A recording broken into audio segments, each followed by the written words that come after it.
This is a different pump truck. Its top comes from JIUHE, China, and its chassis comes from the United States.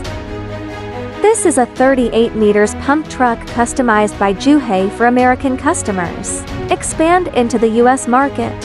JIUHE Heavy Industry has taken a solid step towards internationalization. In the delivery process, the chairperson leads the team in person. JIUHE after-sales service personnel shall conduct on-site training on the operation of the customer's pump truck. As a national specialized new small giant, JIUHE Heavy Industry relies on advanced pump truck technology, successful U.S. stringent industry certifications, with the hard nuclear power of China's smart manufacturing, becoming a shining business card for China's construction machinery to go global.